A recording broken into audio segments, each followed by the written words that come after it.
Dominus vobiscum. Sequentia Sancti Evangelii secundum Ioannem. Erat in illo tempore, erat dies festus Iudeorum, et ascendet Iesus ex Hierosolyma. Est autem Hierosolimis probatica piscina, que cognomilitator Abraece Bethsaida, ninque porticus abit.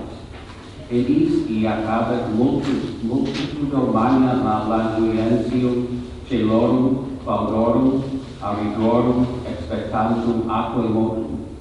Angelus aute Domine descendebat secundum tempus in piscinam, et movebatur aqua, et qui prior descendisset et piscinam, post motionem aquae, sanspiebat aquacunque detinebatur intermatate. Erat autem quidem homo ibi, triginta et octo annos habens in infirmitate sua. Cum vidisset Iesus iacentem, et coniovisset quia ia multam tempus habere, dicit ei, vis sanus fieri? Respondet ei languitus, Domine, hominem non habeo, et cum turbata fuer aqua, mitat me in piscinam. Du venio enum ego, alius ante me descendit. Dicit ei Iesus, surge et tolle grabatum tuum et ambula, et statum sanus factus est homo ille, et suscit lut grabatum suum et ambulabat. Erat autem sabbatum in die illo, dicebant ergo Iudei illi qui sanatus fuerat. Sabbatum est non licet tibi tollere grabatum tuum. Respondet eis, qui me sanum fecit, ille mihi dixit, tolle grabatum tuum et ambula. Interrogaverum ergo Deum, qui est ille homo, qui dixit tibi, tolle grabatum tuum et ambula?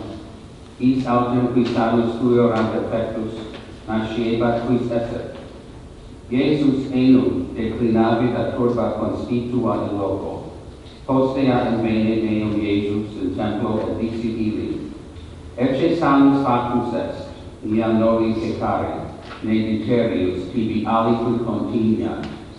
Abi ille homo, et nunciavit Judeis, quia Iesus esset, qui fecit eum sanum.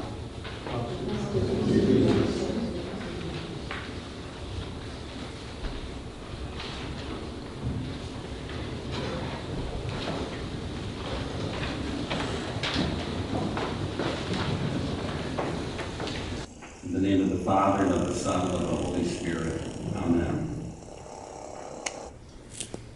The gospel scene today takes place in Jerusalem, in a place known as the Pool of Bethesda. That name should ring a bell because there's a famous military hospital in Washington, a Navy hospital, I believe, which is called Bethesda. Bethesda was believed to be a place of healing. So why did Jesus go to Bethesda? It has been proved that this pool actually was a pagan place dedicated to the god of health known as Esculapius. In Jerusalem, rumors were flying from time to time that the sick were healed there. So pious Jews, scandalized that healing should occur in a pagan place, maintained that people who were healed were not healed by the pagan god Aesculapius, but by an angel of the Lord who would come and stir the waters.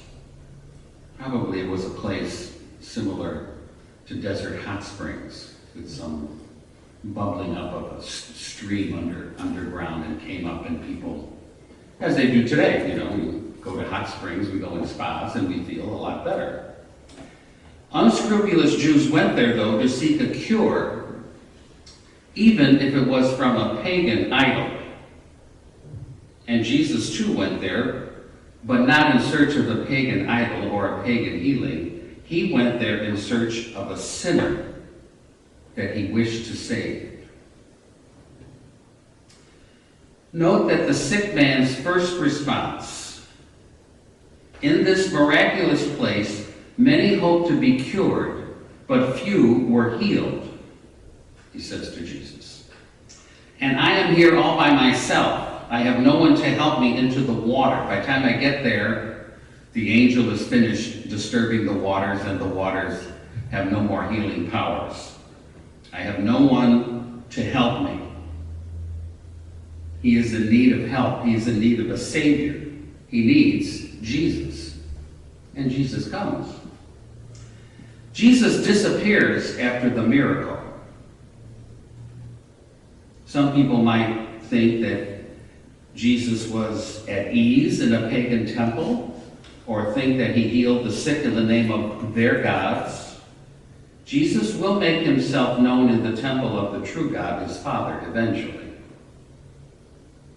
The Jews attacked Jesus for this miracle because he did it on the Sabbath day. So let us examine Jesus' reply to this accusation that he did a healing work on a Sabbath, which was not allowed. My Father, Jesus basically is saying, goes on working. It is well that people observe a day of rest to pay homage to God, yet God himself never rests. God does not rest, nor is he absent from the world. He gives life. He gives healing to his people. And being the God's Son, Jesus would imitate God the Father instead of resting like people do normally on the Sabbath. His enemies, on hearing him, were not mistaken about his claims. And because of that, they wanted to kill him. Because, as it says, he made himself equal to God.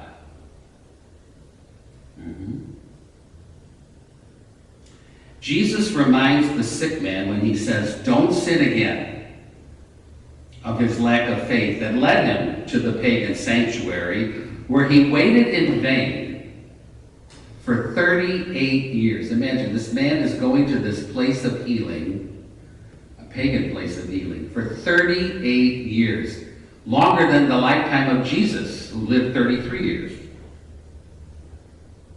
Just as in former times, the Israelites had remained secluded, if you remember the Old Testament story, for 38 years in the oasis of Kadesh in the desert, before they were able to enter the promised land. St. John notes this coincidence of the number 38. He also understood that the cure in the pool, St. John that is, represents the sacrament of baptism.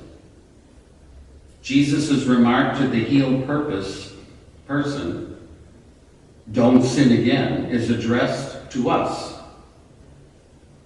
who have been converted and baptized. Don't sin again. In the name of the Father, and of the Son, and of the Holy Spirit. Amen.